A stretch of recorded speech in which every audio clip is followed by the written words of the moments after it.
Les soupes et fins de François de Rugy, il annonce de nouvelles taxes qui devraient profiter à la lutte contre le réchauffement climatique. C'est le sommaire du numéro 41 du Petit Coup de Bourbon.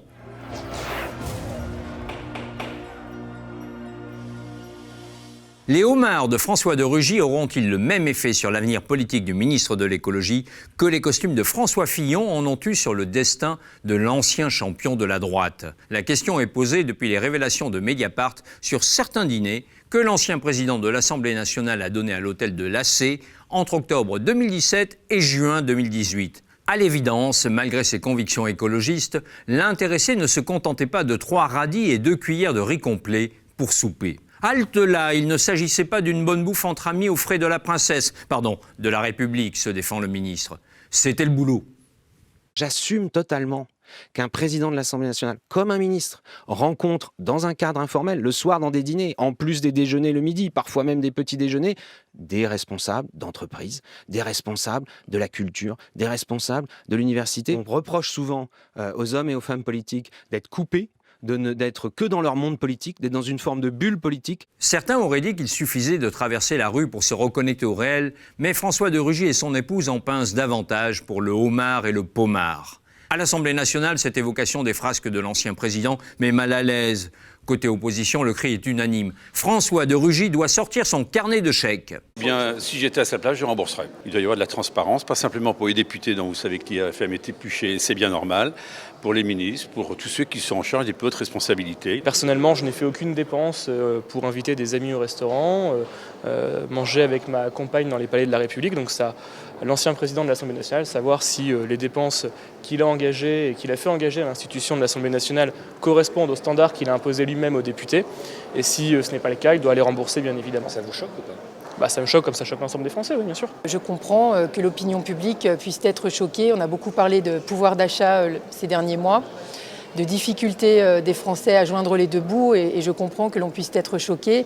Je crois que c'est à lui-même d'en tirer les conséquences, de s'exprimer et de rembourser le cas échéant. Si tout ça était confirmé, s'il y avait des utilisations abusives, la moindre des choses, en effet, spontanément, et avant même qu'il y ait une demande judiciaire ou particulière de déontologue ou autre, la moindre des choses serait effectivement d'assurer le remboursement. Rembourser, oui, en tout cas, si c'est... Vous savez, en plus, quand vous êtes président de l'Assemblée nationale, il faut quand même dire un truc aux gens, c'est que vous gagnez le double, un peu plus du double de l'indemnité d'un député lambda, et c'est déjà pas mal l'indemnité d'un député lambda, donc ça va, quoi. S'il faut se payer un repas, il se paye un repas, quoi.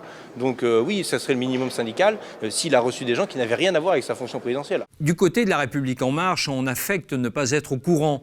On attend les consignes, comme Monique Iborra, députée de Haute-Garonne. Encore une fois, je ne vous dis pas que c'est normal ou que c'est anormal. Je dis qu'on vient d'apprendre ça par la presse et pas par n'importe laquelle en plus.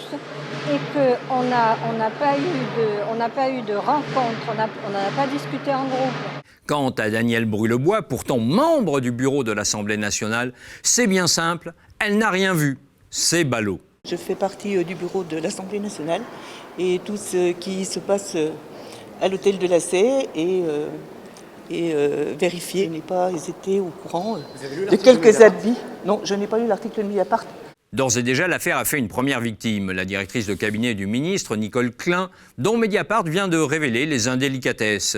Cette ancienne préfète bénéficiait d'un HLM parisien depuis 2001, un logement qu'elle n'a pas occupé pendant 12 ans, entre 2006 et 2018, période durant laquelle elle a travaillé dans 5 préfectures de provinces différentes et une agence régionale de santé. Elle aurait manqué de temps pour déménager. Sitôt les faits rendus publics par Mediapart, François de Rugy lui a demandé sa démission, ce qu'elle a fait. Sera-t-elle la seule à faire les frais d'une conduite inappropriée ? Ce matin, Mediapart publie un nouvel article consacré aux travaux dans les appartements privés du ministre. Le feuilleton continue. Alléluia, la planète est sauvée. À la surprise générale, le Conseil de défense écologique, instance gouvernementale, créée voici 2 mois à l'issue du grand débat, vient de décider de taxer les pollueurs. Et face à l'urgence climatique, nous avons arrêté ce matin un certain nombre de décisions. Nous avons décidé, comme l'ont fait d'autres pays, de mettre en œuvre une éco-contribution sur le transport aérien sur tous les vols au départ de la France. Elle sera progressive et représentera une contribution de 1,50 € par billet sur un vol intérieur ou intra-européen en classe économique et pourra aller jusqu'à 18 € sur un vol hors Union européenne en classe affaires. La deuxième mesure concerne le transport routier de marchandises. À partir de 2020, le remboursement partiel dont bénéficie le transport routier de marchandises sur le gasoil sera réduit de 2 centimes par litre. Ces deux mesures devraient rapporter 320 millions, un pactole qui sera affecté à l'entretien des infrastructures de transport, rails et routes. À l'Assemblée, certains jouent déjà les rabat-joie. Je rappelle qu'on a un prélèvement très important sur les carburants en France, ça représente quand même quelques dizaines de milliards, que normalement ces taxes sur les carburants devraient servir aux infrastructures. Alors c'est vrai pour une petite part, mais l'essentiel sert au budget de l'État. Donc recréer une taxe pour finalement pallier ce qui est conservé au niveau de l'État, ça manque pas de sel. Dans la majorité présidentielle, les plus écolos des députés sont surpris par le changement d'attitude du gouvernement. Ce qui est pas très satisfaisant, c'est qu'effectivement on avait présenté nous des amendements lors de la loi d'orientation des mobilités, la loi LOM, on nous les a refusés, que ce soit les miens, que ce soit ceux de Barbara Pompili ou d'autres, et finalement un mois après on nous dit non finalement c'était bien, vous avez raison, fallait le faire. Ancienne ministre de l'écologie, Delphine Batho se montre plus optimiste, tout en soulignant qu'on est loin du compte. Pendant des semaines, on s'est battu pour qu'il y ait des mesures qui soient prises par rapport à l'aviation, qui nuit gravement au climat, que le gouvernement avait refusé. Aujourd'hui, il fait un geste symbolique, on le prend et on continue. Voilà, on continue parce que ce qu'a annoncé le gouvernement aujourd'hui est incomplet. Et notamment, il y a une décision très importante que nous proposons, qui est de supprimer les liaisons aériennes là où elles sont inutiles. Hugo Bernalicis est sur la même longueur d'onde. Les gens ne savent pas aujourd'hui que pourquoi un avion, par exemple, je sais pas moi, Rennes-Toulouse, pourquoi c'est moins cher que le train. C'est moins cher qu'un train. D'accord ? Parce que les vols intérieurs sont subventionnés pour le décloisonnement des territoires qui sont enclavés, etc. Pour ça, la formule consacrée. Donc, à un moment donné, on a fait une proposition de loi avec mon collègue François Ruffin en disant, écoutez, il y a des fois où Rennes-Toulouse, à place de 9 heures en train, oui, c'est pas déconnant qu'il y ait encore des avions. Mais on les subventionne, on arrête de les subventionner autant parce qu'on a besoin d'avoir des trains plus performants, moins chers, etc. Bon, quand on voit le pognon qui manque pour rénover les rails, c'est peut-être une piste. Et puis, plus de vols intérieurs quand le train, il peut être pris, quoi. Un gros doute demeure cependant sur la destination du produit de ces taxes. Il est vrai que le gouvernement Philippe ne serait pas le premier à brandir l'étendard de l'écologie pour assurer ses fins de mois. L'idée est intéressante, Jacques Chirac l'avait fait, vous savez, avec un prélèvement, mais un prélèvement de quelques centimes. Là, c'est un prélèvement qui se chiffre en euros.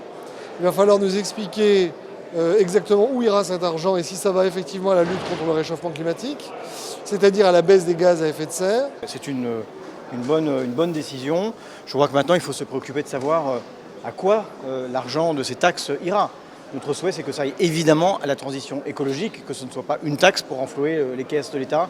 En faisant cela, le gouvernement a juste trouvé un moyen supplémentaire de faire rentrer de l'argent dans les caisses. Et comme d'habitude, pour cela, on se drape de lin blanc. Et justement, un député de La République En Marche dévoile le poteau rose. On a des infrastructures qui sont dans un état qui se dégrade énormément parce que justement la droite et la gauche n'ont pas fait ce qu'il fallait en temps et en heure et eux-mêmes l'avouent quand ils nous parlent en off. Donc aujourd'hui, il fallait qu'on trouve aussi de nouvelles finances, de nouvelles recettes pour pouvoir rénover cette infrastructure qui se dégrade et ça, tout le monde le voit au quotidien. Vous l'avez compris, il s'agit davantage d'entretenir les infrastructures existantes, routes et voies ferrées, que d'opérer un véritable basculement du transport routier vers le ferroviaire. C'est pas parce que vous mettez 2 centimes, 7 centimes, 8 centimes par là que vous changez l'équation. Ça continue de coûter moins cher de faire transporter des marchandises en camion que d'investir dans un train qui, lui, est écologiquement responsable. Certes, mais ce n'est pas demain que les choses vont changer. Les transporteurs sont déjà sur le pied de guerre. Le message est très risqué du gouvernement sur cette taxe que les transporteurs ont découvert. Je suis en lien avec eux. La semaine dernière, nous proposions avec les transporteurs une fiscalité sur le transport de marchandises. Ils étaient d'accord sur un certain type de fiscalité. Le gouvernement a balayé ceci, est arrivé avec une autre solution sans les prévenir. Et je sais déjà qu'ils préparent des blocages probablement de ronds-points à la rentrée. En résume, les écotaxes mécontentent tout le monde, les défenseurs de l'environnement et le transport routier. Bref, c'est trop ou trop peu.